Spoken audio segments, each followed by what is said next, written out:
The difficulty lies not so much in developing new ideas as in escaping from old ones. John Maynard Keynes, 1883 to 1946. By August 2012, over 31 million copies of Alcoholics Anonymous had been circulated, and the Big Book had been recognized as one of the most influential books to shape American culture. The first 164 pages have been preserved, as is despite the fact that we knew so much more about alcoholism and recovery in the years of later editions, 1955, 1976, and 2001. We realize we know only a little, concludes the final chapter of the Big Book. A vision for you, the founders' humility is ignored by followers who have chosen instead to make the text sacred. Dogma ends the discussion, forfeiting the input of the next generation. Instead of treating the text as anecdotal experiences, we treat it as though it had been divinely inspired. We can see why this reverence appears cult-like to onlookers. If Bob and Bill were Buddhists who met in the 1930s, halfway around the world, they would likely have come up with an equally effective answer to alcoholism, although written in a quite different voice. Bill's favorite number might have been 8, not 12. His approach may have been based on noble truths instead of Christian tenets. The program would work. It would be somewhat different. Stewards of our program may have still canonized founders and reified the message. Once we deem a passage sacred, we are blind to new evidence or more contemporary ways of expressing the kernels of truth in the message. The 12 steps, as expressed in 1939, are the medium, not the message. The message is the life-restoring force of those words, which can be articulated in many thoughtful ways. Do I honor the wisdom of our founders without being rigid about the message? Is it the principles or verbatim text that holds the secret of my recovery? Am I firm on principle and flexible on method?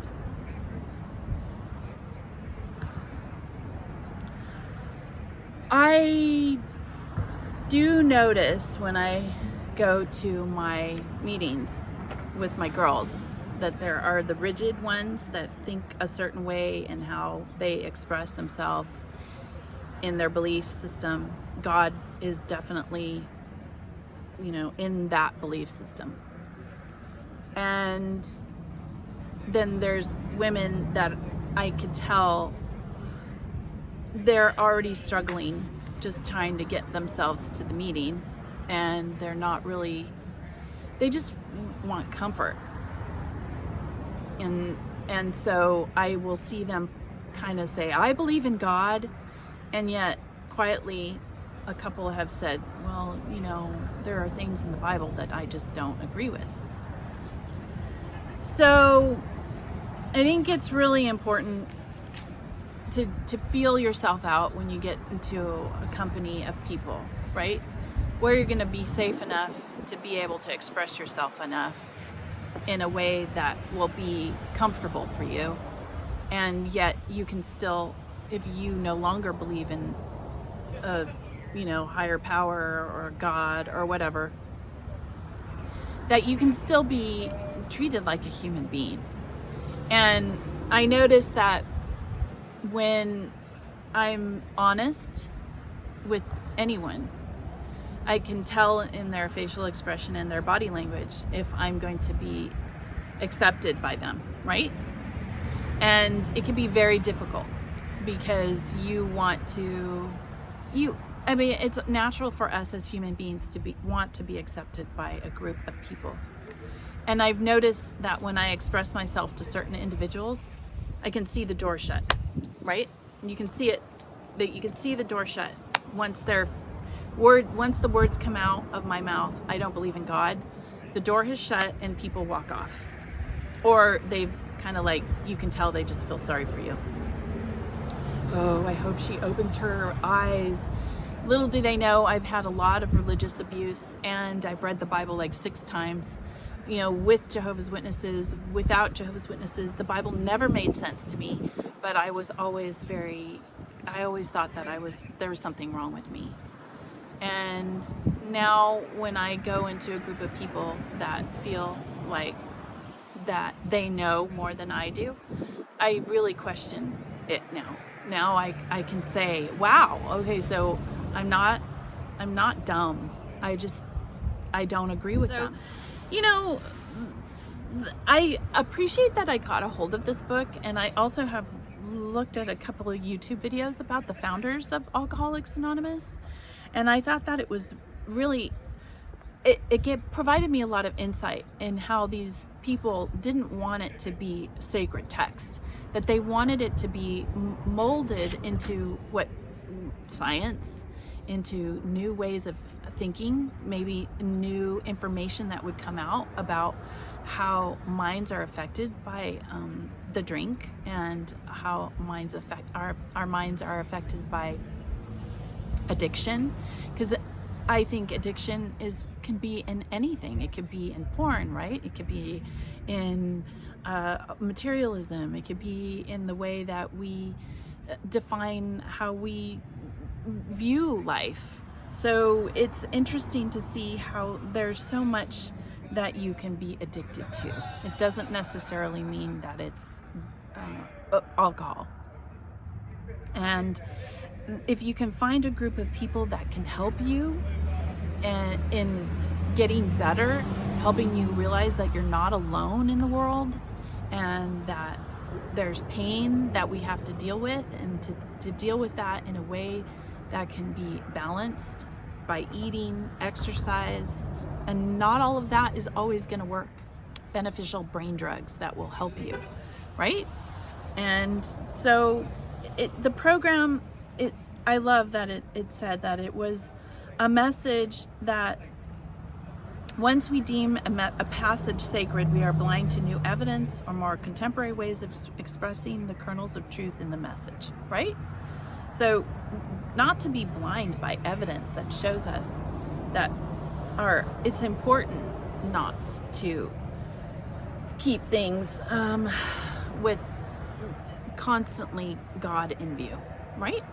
Because then it can, for one thing, now there's so many gods we already know if we've educated ourselves about religion at all, that just don't work with progressing into not being able to drink. So, or there's so many gods that we know of now that are so traumatizing to a brain that it's hard to get better. As Jehovah's Witnesses, they didn't, like, I remember my dad in the 70s going to AA because it was mandatory by a judge, and he had the hardest time trying to get to the Kingdom Hall and trying to explain to brothers why AA was so important. And fortunately it was mandatory, but 30 years, 40 years from my dad making it mandatory for him to go, a friend of mine, her husband was going to AA and still finding it difficult to explain to elders why it was important to him, because they just didn't believe that AA was a way to find peace. And when you find peace with a group of people, that is so beneficial to your human psyche, to know that you're not alone and in the world, to be able to express yourself freely, and to express yourself freely if you don't believe the way certain tenets that are defined in alcoholism, right? In AA for alcoholics, certain tenets about God. It's very liberating not to believe that way anymore. So I appreciate that.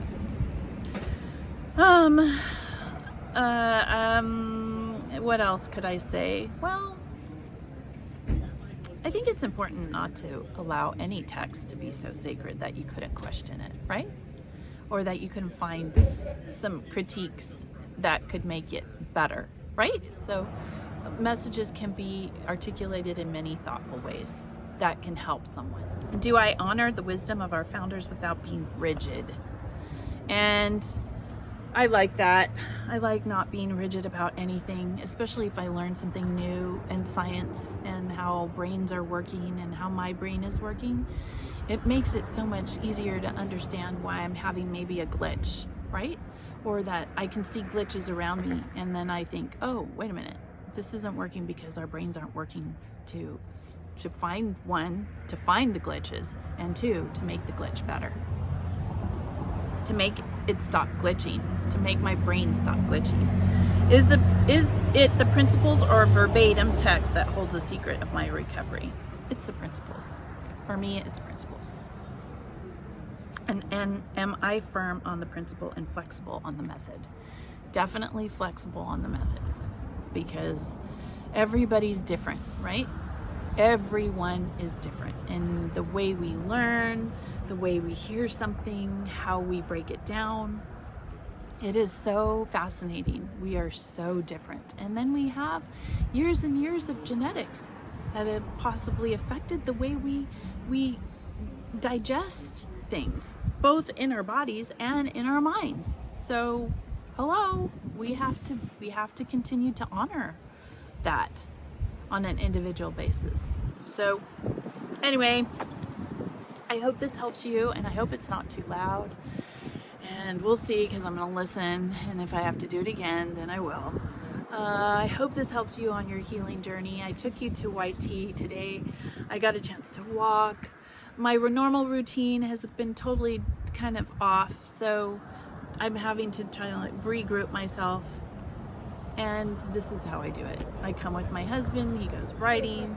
Sometimes I go with him, but he's challenging himself by getting a bike here to demo, and I wanted to take you with me, and hopefully it's not too loud because of the freeway behind me. All right, I hope this helps you on your healing journey. I hope you get some exercise and enjoy the day. Try and relax. If you're in New York City, I'm sorry the rain has hit you so bad. I hope you're safe, and I hope your families are safe around the world. I hope your families are healing, and I appreciate you taking me into your lives, and I am so very grateful for this wonderful opportunity. So, big hug over the satellites. I hope you're doing good. Take care. Follow your bliss. Be good humans.